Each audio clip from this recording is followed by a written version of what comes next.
Thank you, Dean Navarro, President Armstrong, faculty, staff, esteemed Board of Trustees and advisors. Good morning. A huge congratulations to the class of 2024. Today is a day of celebration, reflection, and anticipation. It's such an honor to have been asked to speak at the place that has provided me with an opportunity, determination, and most importantly, with faith. I feel like it was just yesterday when I sat right there, feeling as though not only did I make it through law school, but also as a major victory for my family, who were cheering me along as the first one to attend college. Most of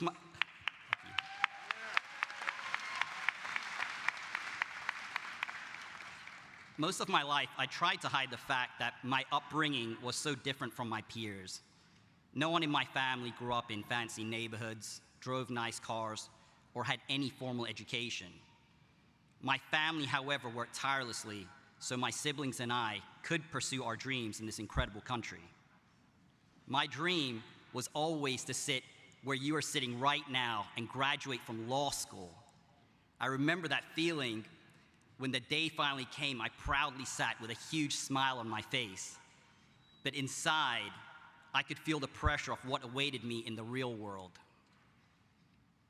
I had $150,000 in student loan debt when I graduated. The economy had completely collapsed. No one was hiring, and most law firms were even letting their attorneys go. It was a true recipe for disaster. However, I didn't give up.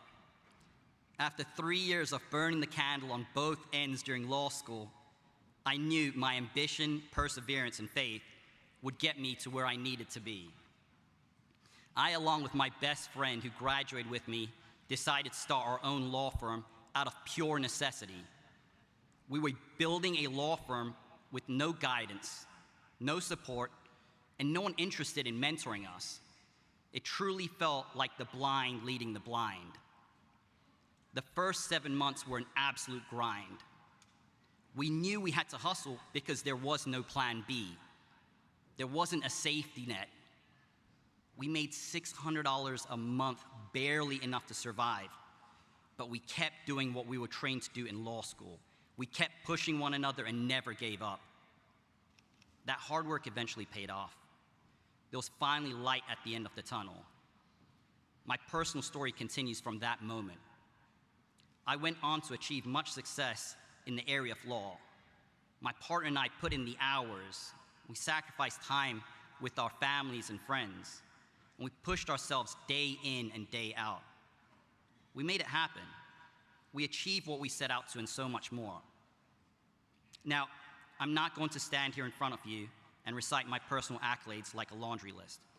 And I don't want you to sit there and think to yourself, oh, here's another successful lawyer who made it out there in the real world and is trying to tell me how easy it's going to be. I'm telling you this because the foundation of my success began where you are right now, in this school, in the same seats you sat in for the past 3 years. The same dedication and fierce determination you had walking into this school and getting through these past years is what I also had. I'm also telling you, you're right at the precipice of success and greatness. You've been prepared for this moment. This school has set you up for success. And, I read about this university that was trying to grow trees quickly inside of their labs. They kept the areas completely sterile. The trees would grow to a certain height and then collapse. The scientists realized after some time that the thing that was missing was wind. You see, wind causes stress to these trees in nature, which leads to strengthening the roots of these trees. This made me think about the system we have in place at St. Thomas compared to other schools. Other schools strive to create a comfortable environment for their students and then expect them to survive the stress of the real world.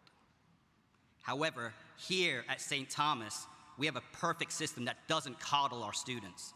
A place where nothing is given, everything is earned. You entered into this law school knowing you had to give it everything in order to survive.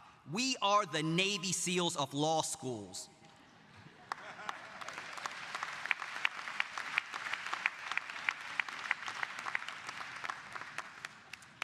And now, as each of you walk across this stage, you are about to become part of our alumni. We have all gone through the same experiences as you.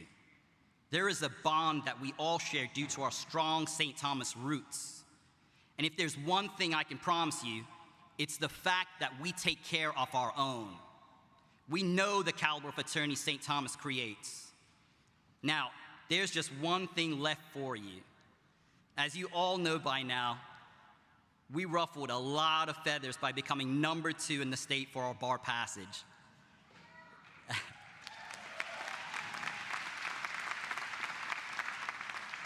Everyone is looking at us like, is St. Thomas the real deal, or did they just get lucky? And I'm here to let you know that this class is ready to show the state and the rest of the country that we are the real deal. And mark my words, 2024 will be the class that is remembered for having the highest bar passage in the state. When you do that, our alumni, our faculty, our staff, our students, our board will forever remember this class of 2024. I am so proud of all of you. Welcome to our alumni. Thank you.